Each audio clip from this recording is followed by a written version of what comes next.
మన రాష్ట్రంలో ఒక ప్రధానమైన చర్చనీయాంశం ఏంటంటే జగన్మోహన్ రెడ్డి పాలనలో మీడియా మీద జరుగుతున్న దాడులు.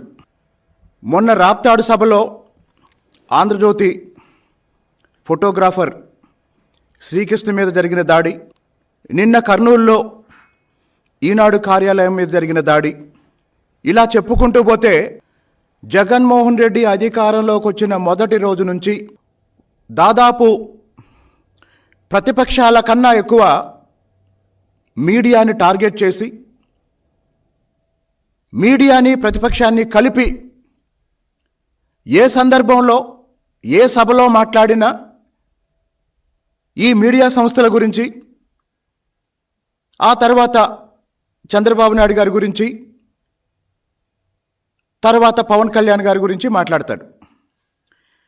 చాలామందికి తెలియని విషయం ఏంటంటే అసలు ఎందుకు ఒకప్పుడు రాజశేఖర్ రెడ్డి, ఇప్పుడు ఆయన కొడుకు జగన్మోహన్ రెడ్డి ఈ మీడియా సంస్థల్ని, ప్రధానంగా ఈనాడుని ఎందుకు టార్గెట్ చేస్తారు, ఆంధ్రజ్యోతిని ఎందుకు టార్గెట్ చేస్తారు, టీవీ5ని ఎందుకు టార్గెట్ చేస్తారు అన్నప్పుడు ఇప్పటి తరానికి తెలియాల్సిన కొన్ని వాస్తవాలు ఉన్నాయి. జగన్మోహన్ రెడ్డి కుటుంబాంది దాదాపు 60 సంవత్సరాల రక్త చరిత్ర. ఇప్పుడు ఒక్కోటి చెప్తాను. ఎందుకు జగన్మోహన్ రెడ్డి ఈనాడుని టార్గెట్ చేస్తాడు అంటే, రాజారెడ్డి కాలంలో కడప జిల్లా రైల్వే కోడూరు సమీపంలో మంగంపేట వెరైటీస్ గనుల విషయంలో ఆ గనుల యజమానిని మోసం చేసి, హత్య చేసి, రాజారెడ్డి ఆ గనులకి ఎలా యజమాని అయ్యాడో ప్రపంచానికి చూపించింది ఈనాడు. కాబట్టి వైఎస్ఆర్ కుటుంబం ఒక అత్యంత సాధారణ పేద కుటుంబం నుంచి ఈరోజు దేశంలోనే అత్యంత ధనవంతుడైన రాజకీయ నాయకుడిగా జగన్మోహన్ రెడ్డి ఎదగటంలో ఉన్న నేర చరిత్రని, రక్త చరిత్రని ప్రపంచానికి చూపించినందుకు ఈనాడుని టార్గెట్ చేశారు.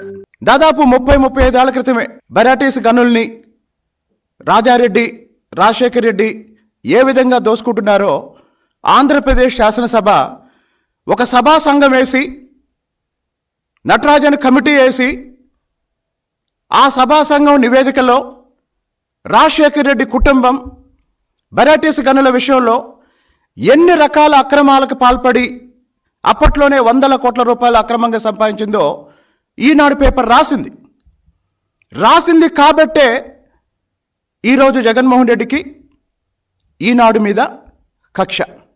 2004 ఎన్నికల నాటికి హైదరాబాదులో ఉన్న ఇంటిని డెవలప్మెంట్కి ఇస్తే తప్ప ఆర్థికంగా బండి నడపలేని జగన్మోహన్ రెడ్డి లేదా రాజశేఖర రెడ్డి కుటుంబం ఈరోజు మరి లక్షల కోట్ల రూపాయలకి ఎట్లా యజమానులయ్యారో వాళ్ళ ఆర్థిక నేర చరిత్రని, ఆ ఆర్థిక నేర సామ్రాజ్యాన్ని విస్తరించడంలో వాళ్ళు అవలంబించిన రక్త చరిత్రని ఎప్పటికప్పుడు ఒక బాధ్యత గల పత్రిక ఈనాడు రిపోర్ట్ చేసింది. అందుకే జగన్మోహన్ రెడ్డి ఈనాడు మీద కక్ష కట్టాడు. మరి ఒక పత్రికగా ఈనాడు తన పని తాను చేస్తున్నప్పుడు ఈనాడు ఆర్థిక మూలాలను దెబ్బతీసే లక్ష్యంతో మార్గదర్శిని టార్గెట్ చేశారు. మార్గదర్శి అంటే ఒక నమ్మకం. మధ్యతరగతి కుటుంబాలకి, చిన్న చిన్న ఉద్యోగులకి నెలవారీ పొదుపు చేసుకొని పిల్లల చదువుల కోసం, ఇళ్లలో శుభకార్యాల కోసం, చిన్న చిన్న వాహనాలు కొనుక్కోవటం కోసం దాదాపు గత 4 దశాబ్దాలుగా 5 దశాబ్దాలుగా మార్గదర్శి అంటే ఒక భరోసా. మరి అలాంటి ఒక రామోజీరావు అంటే 60 సంవత్సరాల ఆర్థికాభివృద్ధి, జగన్మోహన్ రెడ్డి కుటుంబం అంటే 60 సంవత్సరాల ఆర్థిక విధ్వంసం. అందుకే ఈనాడుని టార్గెట్ చేస్తారు. ఈరోజు సోషల్ మీడియాలో జగన్మోహన్ రెడ్డి బతుకుని ఎప్పటికప్పుడు మనం బయటపెడుతున్నాం. కానీ ఈ పని ఈనాడు లాంటి పత్రికలు 3-4 దశాబ్దాల నుంచి చేస్తున్నాయి. అందుకే ఈనాడు యజమాని రామోజీరావు కుటుంబాన్ని జగన్మోహన్ రెడ్డి టార్గెట్ చేశాడు. మరి ఆంధ్రజ్యోతిని ఎందుకు టార్గెట్ చేశాడు? అసలు 2004 రాజశేఖర రెడ్డి ముఖ్యమంత్రి కాకముందు ఆయనకున్న ఇమేజ్ ఏంటి? తెలుగుదేశం పార్టీ చెప్పిన విషయాలు కాదు. కాంగ్రెస్ పార్టీ సీనియర్ నాయకుడు, మాజీ ముఖ్యమంత్రి మర్రి చెన్నారెడ్డి గారు అసెంబ్లీలో చెప్పాడు, తనను ముఖ్యమంత్రి పదవి నుంచి దించడానికి వైఎస్ రాజశేఖర రెడ్డి హైదరాబాద్ పాత బస్తీల్లో మత కలహాలు సృష్టించి 2000 మంది మరణానికి కారణమయ్యాడని. అంటే ఒక ఫ్యాక్షనిస్టు ఇమేజ్ ఉన్న రాజశేఖర రెడ్డి ఇమేజ్ని మార్చింది ఆయన పాదయాత్ర. మరి రాజశేఖర రెడ్డి పాదయాత్ర చేస్తుంటే రాజశేఖర రెడ్డి పాదయాత్రని ఒక డైలీ సీరియల్గా ప్రచురించింది ఆంధ్రజ్యోతి. అంటే ఒక ఫ్యాక్షనిస్టు ఇమేజ్ ఉన్న రాజశేఖర రెడ్డిని ఒక ప్రజానాయకుడిగా మార్చటంలో ఒక బాధ్యతాయుతమైన మీడియాగా, పత్రికగా ఆంధ్రజ్యోతి ఆ రోజు రాస్తే, ఆంధ్రజ్యోతిలో వచ్చిన వార్తలు చదివి నీ తండ్రి మీద అభిమానం పెంచుకొని ఎంతోమంది ఓట్లేసి ఆయన్ని ముఖ్యమంత్రిని చేశారు. అంటే ఒక ఫ్యాక్షనిస్ట్ ఇమేజ్ ఉన్న రాజశేఖర రెడ్డిని ప్రజామోదం ఉన్న నాయకుడిగా మార్చటంలో ఆ రోజు ఆంధ్రజ్యోతి మీకు సహకరించింది. అంటే నిష్పక్షపాతంగా ఆ రోజు రాసింది, అది మీకు ఉపయోగపడింది. మరి మంచి చేస్తే మంచి రాసింది, తప్పు చేస్తే తప్పులు ఎత్తి చూపించింది, ప్రశ్నించింది. మీరు వెనకుండి ఆంధ్రజ్యోతి కార్యాలయం మీద దాడి చేసినా కూడా, దాడి చేయించినా కూడా ఒక దమ్మున్న పత్రికగా నిలబడి ఫోర్త్ ఎస్టేట్గా తన పాత్ర నిర్వహిస్తూ వస్తుంది తప్ప ఎక్కడ తగ్గలేదు, ఎక్కడ లొంగలేదు. ఈరోజు మీ కుటుంబంలో ఒక ఆడపిల్లకి కష్టం వస్తే ఏబిఎన్ రాధాకృష్ణ దగ్గరికి వెళ్తుంది. ఆంధ్రజ్యోతి రాధాకృష్ణకి తన కష్టాలు చెప్పుకుంటుంది. ఇంతకన్నా ఒక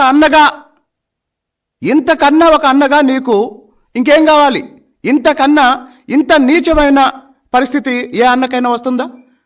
అంటే ఏ మీడియానైతే, ఏ పత్రికలనైతే జగన్మోహన్ రెడ్డి టార్గెట్ చేస్తున్నాడో, చాలామంది తెలుసుకోవాల్సిన విషయం ఏంటంటే, ఈ పత్రికలు వాస్తవాల్ని రాస్తున్నాయి, వాస్తవాల్ని ప్రపంచానికి తెలియజేస్తున్నాయి. అదే సమయంలో ఎక్కడా కూడా జగన్మోహన్ రెడ్డి ఒత్తిడికి భయపడలేదు, జగన్మోహన్ రెడ్డి ప్రలోభాలకి తగ్గలేదు, రిపోర్ట్ చేసుకుంటూ వస్తున్నాయి. మరి దాదాపు 4.5 సంవత్సరాలుగా చూస్తున్నాం, వివేకానంద రెడ్డి గారి హంతకుల్ని కాపాడటానికి ప్రయత్నం చేస్తుంది జగన్మోహన్ రెడ్డి. ఆ హత్య విషయాన్ని, ఆ కేసుని సిబిఐ వేగంగా పరిశీలించి దోషులకి శిక్ష పడేటట్టు టీవీ ద్వారా, పత్రిక ద్వారా పనిచేస్తుంది ఏబిఎన్ రాధాకృష్ణ. అంటే మంచి వైపు నిలబడింది ఎవరు, హంతకుల వైపు నిలబడింది ఎవరు? ఇప్పుడు జగన్మోహన్ రెడ్డి చెప్పాలి. కాబట్టి ఈనాడైనా, ఆంధ్రజ్యోతి అయినా మీరు మంచి చేశారు అన్నప్పుడు అదే రాశారు, మీరు దుర్మార్గం చేస్తున్నారు అన్నప్పుడు అదే రాశారు. వాస్తవాల్ని తట్టుకోలేక అధికారంలోకి వచ్చిన దగ్గర నుండి వీళ్ళని టార్గెట్ చేశారు. ఇంకొక 3వ సంస్థ TV5, జగన్మోహన్ రెడ్డి ఏ ఆర్డర్లోనైతే చెప్తాడో, రామోజీరావు, రాధాకృష్ణ, బిఆర్ నాయుడు అంటాడు, అదే ఆర్డర్లో నేను కూడా చెప్తున్నాను. అసలు జగన్మోహన్ రెడ్డి పార్టీ పెట్టినప్పుడు ఒక మీడియా సంస్థగా TV5 ఇచ్చినంత కవరేజ్ మీకు ఎవరు ఇవ్వలేదు.